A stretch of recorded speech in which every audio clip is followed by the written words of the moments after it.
Yo, what's good with y'all, bro? Hey, listen, bro. All right, this video I'm gonna be sharing with y'all 5 ways to make your EQs better. This video I'm giving y'all 5 tips on making your EQs better. All right, before we get into the tips, man, make sure y'all sub up, bro. We almost at 3,000. All right, it's really close right there. I think we had like 2850 or something like that, so definitely make sure y'all subbing up, man. But yeah, basically what we're gonna do is I'm gonna share with y'all 5 different ways, not really different ways, but 5 ways to really make your EQ a little bit better. Just go-to things that you can think of to do if you think your EQs is sounding basic or whatever. We're gonna go over 5 different methods. All right, so yeah, man, without further ado, let's get into the 5 tips. All right, so the way I'm gonna do these 5 tips, I'm pretty much gonna start from the most basic to the ones that are more complex. So right now, starting off, this one is more basic. This is basically just cutting off the lows, and the way you do that is just by going over here to this first band right here, and then you can just scroll and just roll this down just like that, right? And then when I'm just scrolling my mouse wheel up and down just to make that, make that band a little more tighter. And to be honest, a typical rule of thumb is to pretty much roll anything below 50. Right now, usually anything below 50 you don't really need, like 50 hertz, like you really don't need anything below that.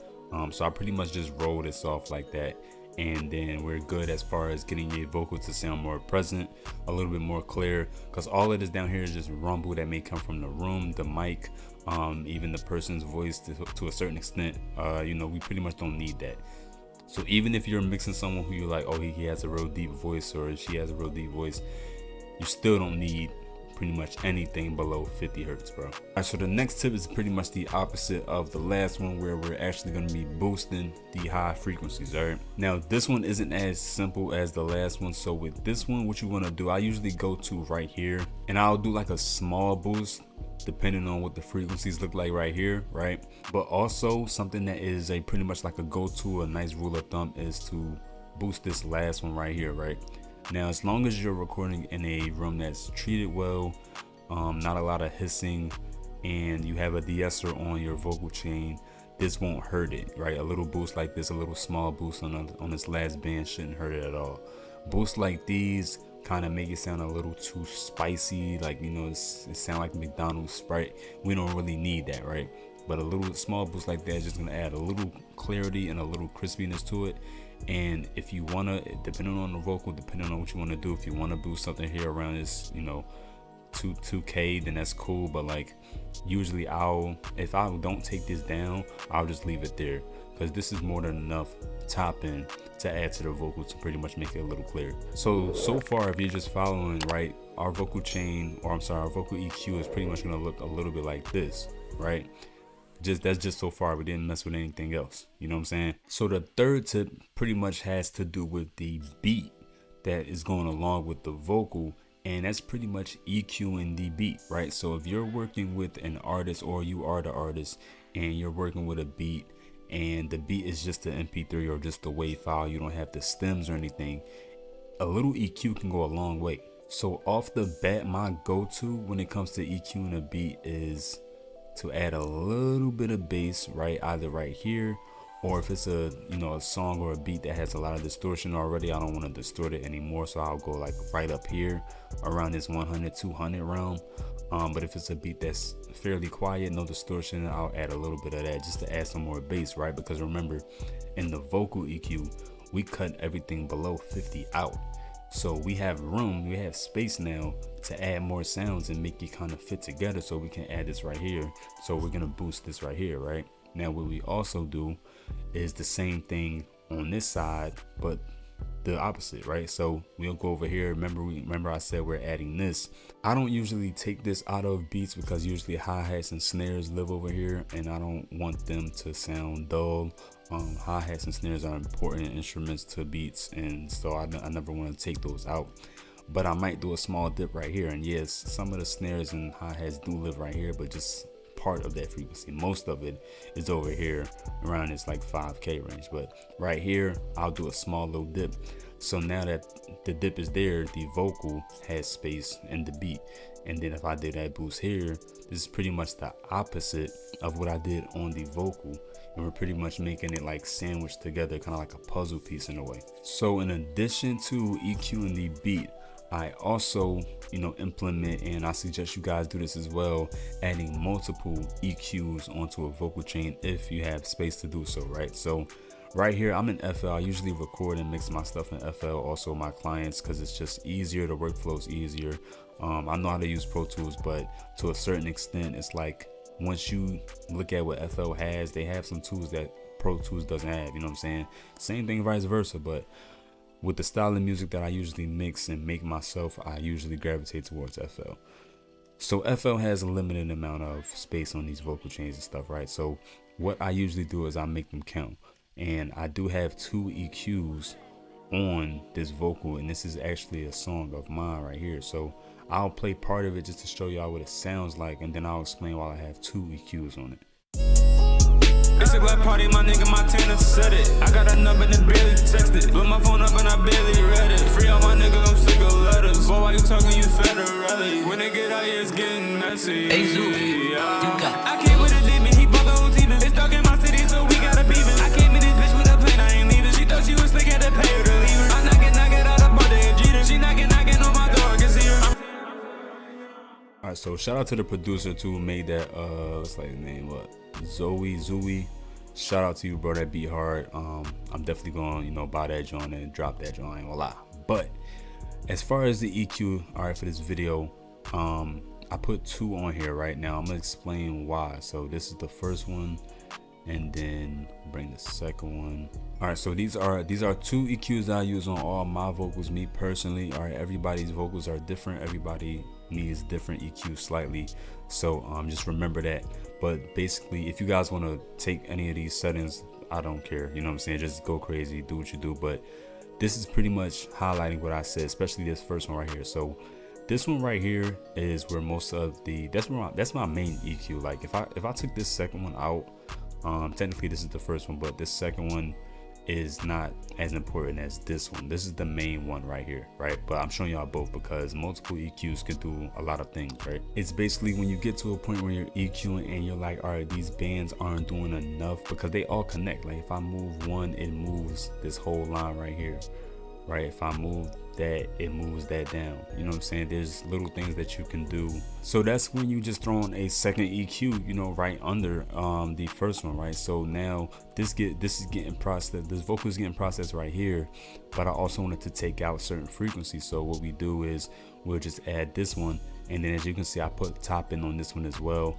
I like a lot of top end because I have a fairly deeper voice, so I try to put a lot of high ends on mine and then cut out the lows, because I do have a lot of rumbles, not just because of the room, the mic, and me. All of that combined adds a lot of rumbles. So as you can see, I cut right below there as well. Even I cut right below 100 on this one. So this is pretty much how I do it. This is really called subtractive EQ as well. Like additive and subtractive EQ is kind of where you just make 2 EQs and then you add on one, subtract from one. This is kind of like a more intricate version of that. So this is something you definitely should consider when mixing vocals, because it's going to get the exact same shaping that you want, that you kind of can't get with just one EQ on your chain.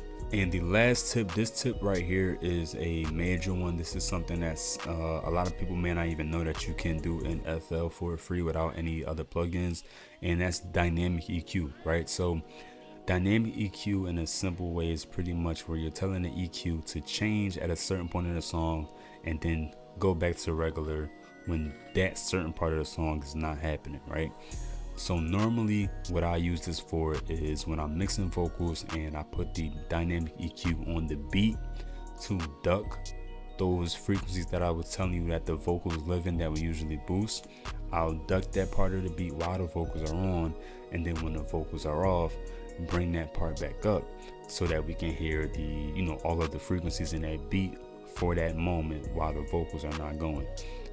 This is pretty much to make sure you're not clashing with the beat, and it's just making more room for the vocal every time the beat does a certain thing, right? So the way to set up dynamic EQ, the first thing, if we're doing it in terms of mixing a vocal with a beat, there are dynamic EQ ways to do kicks and 808s. Is the same method. Just make sure you're doing the same process that I'm about to show you right now, basically. So this is what I'll do. I'll put the EQ on the beat, right? And now I know I want this over here around this range, because this is where my vocals are at. Remember we looked at that? These are where my vocals are at. So what I want to do is I want it to duck, right? I want it to duck when my vocals play. So what I'm gonna do is I can reset it for y'all. So what I'm gonna do is add a peak controller, fruity peak controller, to my vocal chain, right? So you go down here, where is it at? Peak controller, here you go. So it's up here, it's at the top. Fruity peak controller, right? So you just put that on, bam. All right, put that on, you don't gotta touch that just yet. Go back to the beat channel, go to the EQ.